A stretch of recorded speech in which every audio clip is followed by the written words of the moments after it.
Good morning student. हमारे विद्यालय जयनारायण सरस्वती विद्या मंदिर में चलाई जा रही ऑनलाइन क्लासेस में आप सभी का एक बार फिर से स्वागत है। बच्चों, हम मंत्र कहानी का अध्ययन कर रहे थे जो कि मुंशी प्रेमचंद जी द्वारा रचित है। हमने वो पढ़ी थी। अब हम उसके गद्यांशों पर आधारित प्रश्नों के उत्तर देखेंगे। बच्चों, एग्ज़ाम में आपको एक कोई भी गद्यांश दे दिया जाता है और उससे संबंधित कुछ प्रश्न आपको दिए जाते हैं जो कि आपको उनके उत्तर उस गद्यांश में से ढूंढकर लिखने होते हैं। तो आइए देखते हैं एक गद्यांश। मोटर चली गई, बूढ़ा कई मिनट तक मूर्ति की भांति निश्चल खड़ा रहा। संसार में ऐसे मनुष्य भी होते हैं जो अपने आमोद प्रमोद के आगे किसी की जान की परवाह नहीं करते। शायद इसका उसे अब भी विश्वास न आता था। सभ्य समाज इतना निर्मम, इतना कठोर, इसका ऐसा मर्मभेदी अनुभव अब तक न हुआ था। वह उन पुराने जमाने के जीवों में था जो लगी हुई आग को बुझाने, मुर्दे को कंधा देने, किसी के छप्पर को उठाने और किसी कलह को शांत करने के लिए सदैव तैयार रहते थे। जब तक बूढ़े को मोटर दिखाई दी, वह खड़ा टकटकी लगाए उस ओर ताकता रहा। तो बच्चों, अब इससे संबंधित कुछ प्रश्न आपके सामने हैं कि प्रस्तुत गद्यांश का संदर्भ लिखिए। तो आपको इस गद्यांश का संदर्भ लिखना होगा। आइए संदर्भ देखते हैं कि प्रस्तुत गद्यांश हमारी पाठ्य पुस्तक हिंदी गद्य में संकलित एवं मुंशी प्रेमचंद द्वारा लिखित मंत्र नामक कहानी से अवतरित है। इसमें लेखक ने विरोधी घटनाओं और भावनाओं के चित्रण द्वारा कर्तव्य का बोध कराया है। यहाँ पर लेखक ने बूढ़े भगत तथा डॉक्टर चड्ढा के व्यवहार का वर्णन किया है कि बूढ़ा भगत जो था उसका व्यवहार कैसा था कि वह दूसरों की सहायता करता था, परोपकार करता था। लेकिन डॉक्टर चड्ढा कैसे व्यक्ति थे कि उन्होंने केवल अपने आमोद प्रमोद की खातिर अर्थात अपने मनोरंजन की खातिर उन्होंने उस बूढ़े व्यक्ति के बच्चे का इलाज नहीं किया था, जिसके कारण उनके बच्चे की मृत्यु हो गई थी। तो यहाँ पर उन्होंने डॉक्टर चड्ढा के और बूढ़े भगत के व्यवहार का यहाँ पर वर्णन किया है। दूसरा प्रश्न देखते हैं, रेखांकित अंश की व्याख्या कीजिए। तो देखते हैं, संसार में ऐसे मनुष्य भी होते हैं जो अपने आमोद प्रमोद के आगे किसी की जान की परवाह नहीं करते। शायद इसका उसे अब भी विश्वास न आता था।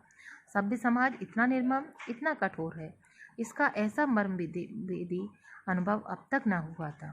वह उन पुराने जमानों के जीवों में था जो लगी हुई आग को बुझाने, मुर्दे को कंधा देने, किसी के छप्पर को उठाने और किसी कलह को शांत करने के लिए सदैव तत्पर तैयार रहते थे।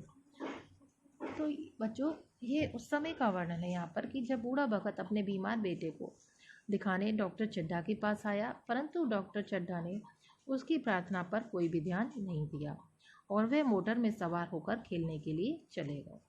मोटर चली जाने के बाद बूढ़ा भगत सोचने लगा कि क्या संसार में ऐसे भी हृदयहीन व्यक्ति हैं जो अपने मनोरंजन के सामने दूसरों के जीवन की परवाह नहीं करते। उसे अपनी सरलता के कारण उनके इस कठोर व्यवहार पर अब भी विश्वास नहीं हो रहा था, क्योंकि जो बूढ़ा भगत था वह एक सरल व्यवहार वाला व्यक्ति था, सरल हृदय का व्यक्ति था। जब उसने देखा कि डॉक्टर चड्ढा केवल एक खेलने की वजह से अपने मनोरंजन की खातिर जो है उसके बच्चे को देखते ही तक नहीं रहे हैं, तो उसको बड़ा ही अचंभा हुआ इस चीज़ पर और वह यह सब सोच रहा था वहीं खड़ा खड़ा। इस बात का हृदय स्पर्शी अनुभव उसे अब तक नहीं हुआ था, क्योंकि जो बूढ़ा भगत था वह प्राचीन मान्यताओं और परंपराओं को मानने वाला व्यक्ति था। वह उन व्यक्तियों में से था जो सदैव परोपकार में लीन रहते थे, जो सदैव दूसरों की सहायता करने के लिए तैयार रहते थे और जो दूसरों की आग को बुझाने, मुर्दे को कंधा देने, जब कोई व्यक्ति मर जाता है तो उसके कंधा देने के लिए, और किसी के घर में अगर लड़ाई हो रही होती है, कलेश हो रहा होता है, तो उसको शांत करने को अपना कर्तव्य समझते थे। इस प्रकार बूढ़ा भगत जो था वह निस्वार्थ सेवा करने वाला व्यक्ति था और दूसरों के दुख में सहयोग और सहानुभूति रखने वाला व्यक्ति था। तो इसी कारण जब वह डॉक्टर चड्ढा को देखता है कि वह केवल एक मनोरंजन की खातिर उसके बच्चे की जान की परवाह नहीं कर रहे हैं, तो उसके मन में इस तरीके के विचार आते हैं कि क्या सभ्य समाज इतना कठोर हो सकता है। आइए तीसरा प्रश्न देखते हैं, पुराने जमाने के जीवों का व्यवहार कैसा था। तो पुराने जमाने के जीवों का व्यवहार सरलता से परिपूर्ण था। क्या लिखेंगे हम इसका उत्तर कि पुराने जमाने के जीवों का व्यवहार सरलता से परिपूर्ण था। चौथा प्रश्न है, भगत को किस बात पर विश्वास नहीं हो रहा था? तो इसका उत्तर हमें गद्यांश में देखेंगे।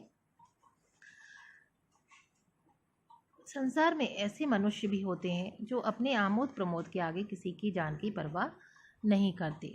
शायद इसका उसे अब भी विश्वास नहीं आता था। तो बूढ़े भगत को किस चीज़ का विश्वास नहीं आ रहा था? कि भगत को विश्वास नहीं हो रहा था कि संसार में ऐसे मनुष्य भी होते रहते हैं जो अपने आमोद प्रमोद के आगे किसी की जान की परवाह नहीं करते हैं। आइए पांचवा प्रश्न देखते हैं। भगत के अनुसार सभ्य समाज कैसा था? तो बच्चों, ये प्रश्न कि भगत के अनुसार सभ्य समाज कैसा था, इसका उत्तर भी हम गद्यांश में ही देखेंगे कि सभ्य समाज इतना निर्मम, इतना कठोर है, इसका मर्मभेदी अनुभव अब तक ना हुआ था। तो भगत के अनुसार कैसा था सभ्य समाज? निर्मम और कठोर। तो इसका उत्तर हम लिखेंगे कि भगत के अनुसार सभ्य समाज निर्मम और कठोर था। तो बच्चों, ये थे आपके गद्यांश और उन पर आधारित प्रश्न। तो इसी प्रकार से आपके एग्ज़ाम में भी प्रश्न आते हैं, एक गद्यांश आता है, उस पर आधारित प्रश्न आते हैं। आपको उन प्रश्नों के उत्तर उस गद्यांश में से ढूंढकर देने होते हैं।